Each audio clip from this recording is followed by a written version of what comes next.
dibandingkan dengan spektrometri massa.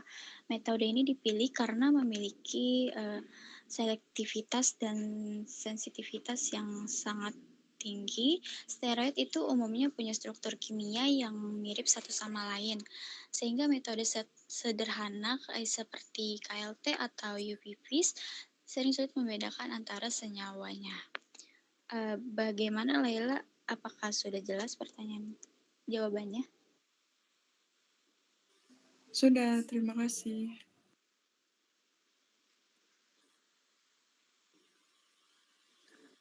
Baik, izin menjawab untuk pertanyaannya Marta. Itu steroid umumnya memiliki struktur nonpolar dengan kromofor terbatas. Analisis mengapa detektor UV terkadang kurang sensitif untuk steroid tertentu dan kondisi apa yang dapat meningkatkan deteksinya. Penyebab kurangnya sensitif itu karena minim ikatan rangkap.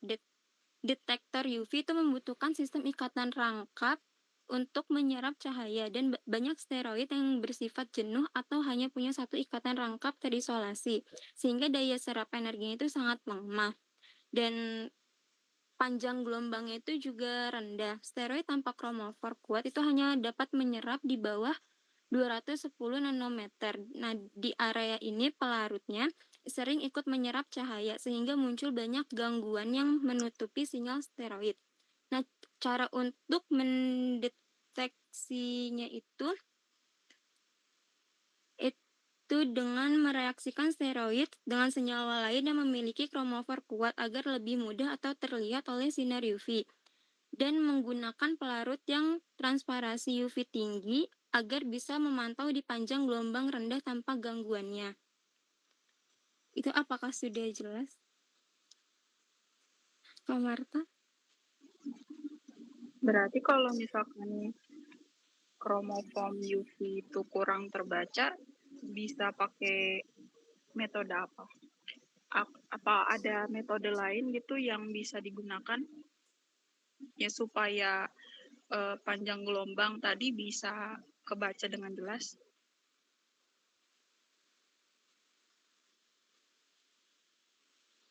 Oke, ini saya coba menambahkan ya. Jadi benar itu penjelasannya ya. Kalau steroid itu dia memang tidak punya atau sedikit ya gugus kromofornya. Gugus kromofor itu dia adalah gugus yang paling gampang itu kalau dia punya rantai karbon yang selang-seling ikatan rekapnya ya, ikatan alkenanya gitu. Jadi karena steroid tadi, coba lihat di strukturnya coba. Yang paling awal tadi, steroid awal ya.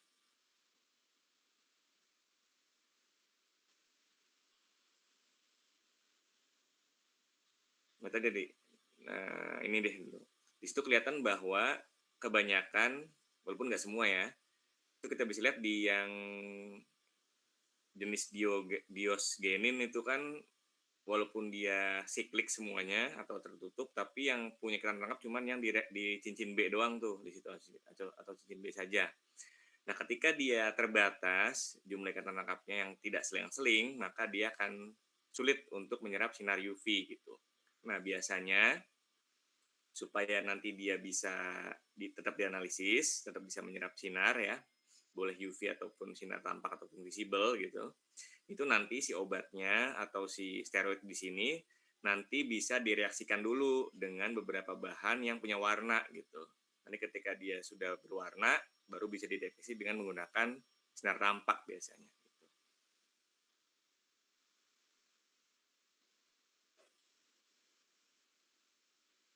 Jadi pahami nggak, Marta? Bisa, Bapak. Terima kasih, Pak. Terus pertanyaan dari Dinda, obat yang mengandung kortikosteroid, metode apa yang didahulukan untuk menentukan kadar yang dilakukan untuk menentukan, maksudnya gimana sih? Pertanyaan bingung nggak? Obat yang mengandung kortikosteroid, metode apa yang gimana pertanyaannya sih? Pertanyaan dari Rizka nih, mengapa hasil analisis kadar steroid bisa berbeda antar metode? Ini langsung jawab aja deh kayaknya. Coba.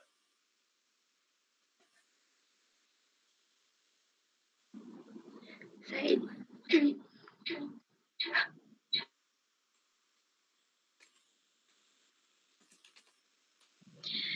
Saya ingin menjawab pertanyaan dari Serami.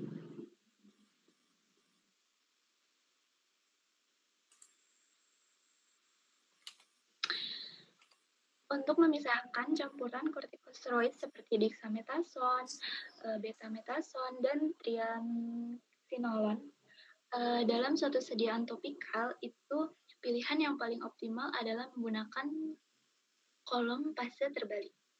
Misalnya kolom C18 dengan fase gerak campuran air dan metanol atau asetonitril. Karena ketiga senyawa ini sebenarnya cenderung nonpolar sampai semipolar. Meskipun ada sedikit perbedaan kepolaran di antara mereka itu, dalam fase terbaliknya kolomnya itu bersifat nonpolar, sedangkan fase geraknya itu lebih polar. Jadi senyawa yang lebih nonpolar akan tertahan lebih lama di kolom, sedangkan yang lebih polar akan lebih keluar lebih cepat. Di antara ketiganya itu, triamcinolone biasanya lebih polar, jadi dia akan keluar lebih dulu, sementara dexamethasone dan betamethasone sedikit lebih nonpolar, sehingga tertahan lebih lama. Tapi tetap bisa dipisahkan karena ada perbedaan kecil dalam struktur mereka. Bagaimana, Serami? Sudah dimengerti, terima kasih.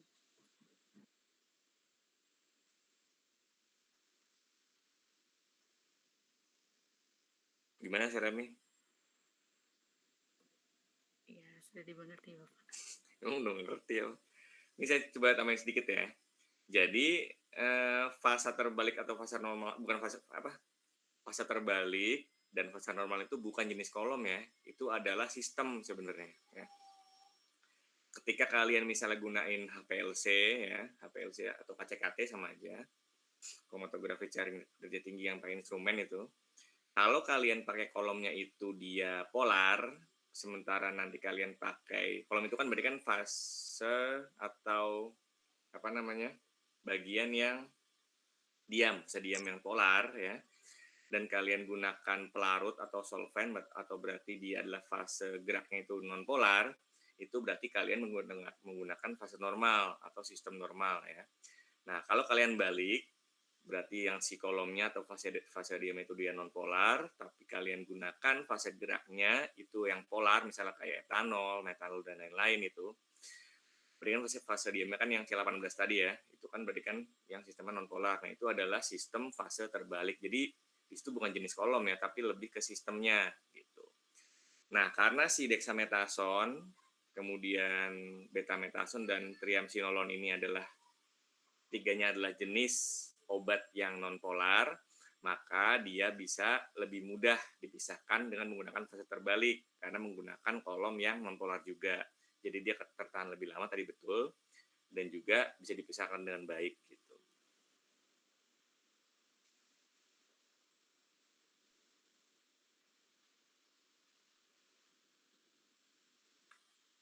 Nah, pertanyaan lagi dari Restia, mengapa perlu dilakukan pembuatan larutan baku dalam analisis dexamethasone?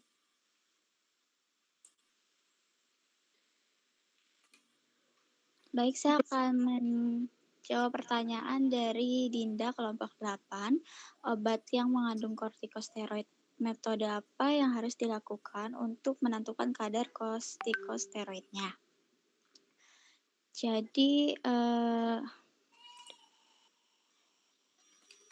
untuk menentukan kadar kortikosteroidnya itu metode yang umum digunakan adalah kromatografi cair kinerja tinggi, paling sering dipakai karena akurat, sensitif, dan juga spesifik. Terus ada spektrometri UV-Vis, ini digunakan jika struktur senyawanya itu mendukung serapan UV. Lalu ada juga kromatografi lapis tipis. Nah, biasanya ini untuk identifikasi awal atau semi kuantitatif. Jadi metode yang harus dilakukan itu yang paling rekomendasi adalah HPLC karena memberikan hasil kuantitatif yang paling akurat untuk kortikosteroid. Untuk Dinda, apakah sudah jelas jawabannya? Sudah, makasih. Ya, selanjutnya saya akan juga menjawab pertanyaan dari Rizka Wardani, kelompok 3. Mengapa hasil analisis kadar steroid itu bisa berbeda antar metode? Jawabannya itu karena perbedaan sensitivitas dan selektivitas metode. Misalnya itu, HPLC lebih spesifik dibanding UV-Vis. Terus juga ada interferensi dari zat lain, kayak dalam sampelnya gitu. Terus ada preparasi sampel berbeda, kayak ekstraksi atau juga pelarut. Terus kondisi analisisnya seperti kayak pH, suhu, panjang gelombang dan juga fase gerak. Jadi intinya itu setiap metode itu punya tingkat ketelitiannya dan prinsipnya kerja berbeda-beda. Apakah Rizka sudah jelas jawabannya? Sudah jelas, Padla. Makasih. Baik, saya izin menjawab pertanyaan dari Firly. Itu mengapa penghentian steroid secara mendadak berbahaya?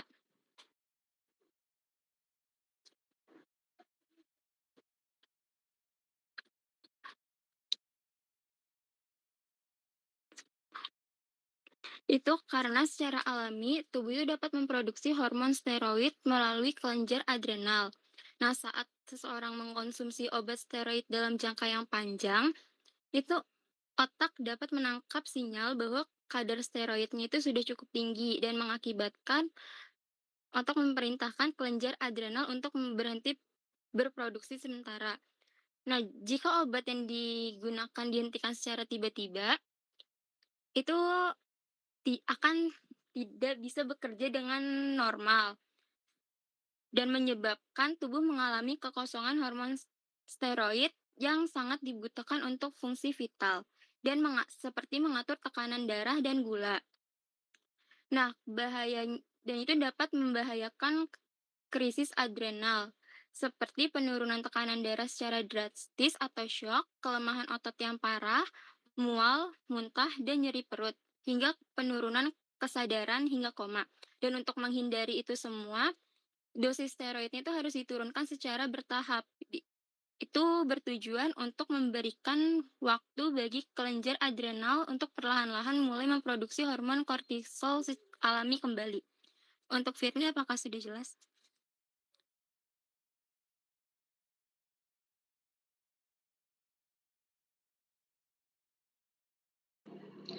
Baik, langsung saya akan menjawab pertanyaan dari Restia. Mengapa perlu dilakukan pembuatan larutan baku dalam analisis dexamethasone?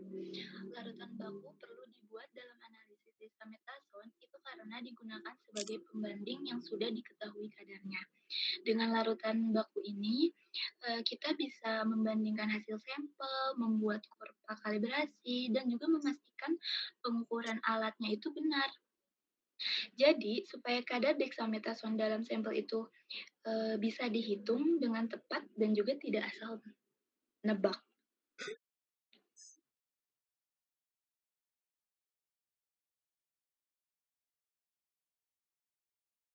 Bagaimana, Restia?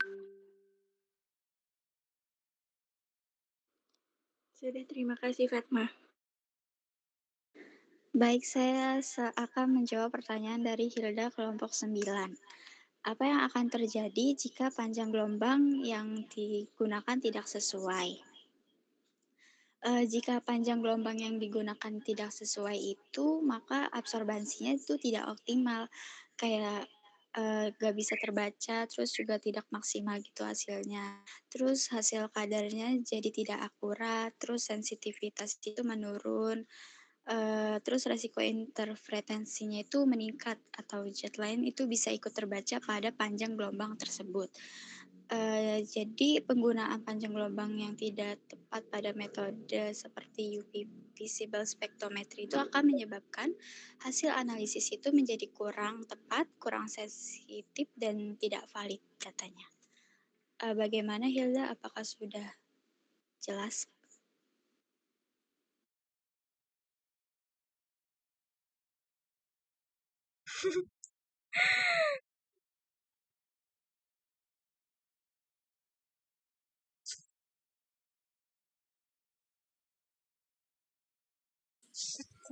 Oke, ada pertanyaan lagi dari kelompok yang lain?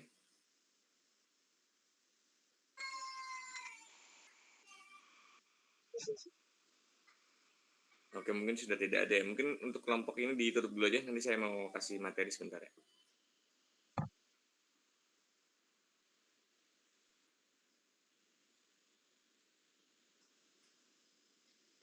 Oke, saya sedikit komentar ya. Tadi untuk presentasinya lumayan berjalan ya, dan juga untuk penyampaian juga lumayan bagus ya. Mungkin untuk kelompok selanjutnya yang akan maju selanjutnya mungkin bisa dicontoh kelompok 5 ini.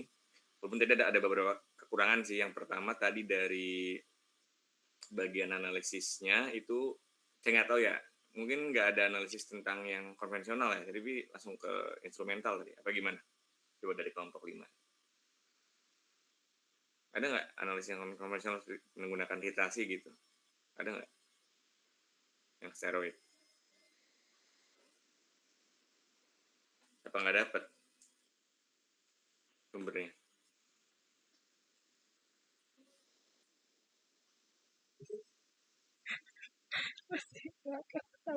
Nggak dapat, Bapak.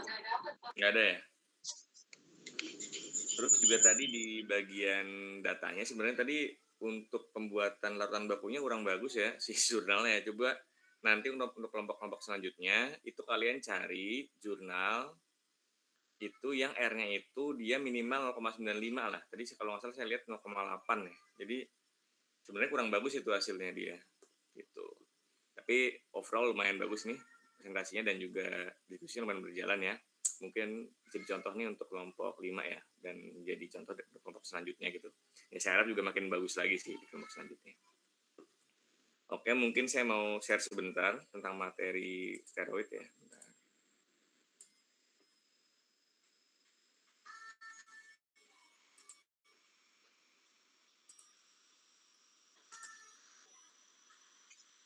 Oke, bismillahirrahmanirrahim. Assalamualaikum warahmatullahi wabarakatuh. Waalaikumsalam. Ini ada tambahan sedikit ya dari saya tentang materi steroid. Jadi steroid itu dia adalah semua struktur ya atau obat yang memiliki kerangka cincin siklik yang beranggota 4 di situ ya, di sini ya. Tuh, 1, 2, 3, 4 ya, minimal ya. Ada 4. Yang 3 itu adalah sikloheksana dan yang 1 itu adalah pentena ya, atau cincin 5 gitu. 3 cincin 6, 1 cincin 5 yang saling bergabung ya. Ini adalah inti dari kerangka steroid. Nanti mungkin ada beberapa rantai sampingnya nih ya di ujung-ujungnya gitu. Nah, tadi juga ada yang bertanya kenapa tadi steroid kurang bagus kalau kita menggunakan metode UV terutama. Nah, iya, karena si steroid ini dia hanya punya sedikit ikatan rangkap ya. Jadi dia kurang bagus untuk menyerap sinar UV ya, atau bisa dibilang sedikit lah penyerapan di sinar UV. Tapi biasanya gimana cara mengatasinya itu beberapa peneliti itu dia mereaksikan si kerangka steroid misal di sini nih ya dengan berbagai zat yang punya warna ya di situ ya. Nah, di sini dia mereaksikan si steroid dengan larutan besi 3 ya. Nanti besi 3-nya itu dia tereduksi menjadi besi 2 dan si steroidnya itu akan teroksidasi ya, bagian rantai sampingnya tapi ya gitu. Baru nanti dia setelah dia berwarna, dia bisa dideteksi di daerah sinar tampak atau sinar visible kayak gitu. Nah, tadi juga ada pertanyaan bagaimana cara mendeteksi steroid dan juga bagaimana cara melakukan analisis kadarnya gitu. Karena kan steroid ini lumayan dia lumayan sulit gitu karena dia agak sulit untuk menyerap sinar UV. Nah, kita bisa gunakan di situ KCKT atau HPLC di situ ya. Walaupun nanti dia mungkin ada reaksi tertentu ya. Di sini misalnya kita mau bedakan antara metilparaben ya, propilparaben sama dexamethasone di sini yang C nih di sini. Nah, dia si HPLC atau KCKT ini dia bisa memisahkan ketiga komponen ini nih ya. Walaupun semuanya itu bisa dideteksi pada sinar UV nih ya. Gitu. Nah, kalau misalnya mau lebih selektif lagi, tadi sudah dibahas juga bahwa kita bisa gunakan KCKT yang sudah ditandem atau digabungkan dengan MS ya. MS itu adalah spektrometer massa. Jadi nanti dia bisa terpisah dengan baik dengan adanya detektor MS ini. Nah, di sini adalah contoh pemisahan antara dexamethasone dan juga tramadol hidrochloride ya, tramadol HCl. Ya Allah. Oke, mungkin itu sedikit tambahan dari saya ya. Nah, sekarang coba saya absen dulu ya untuk pertemuan hari ini.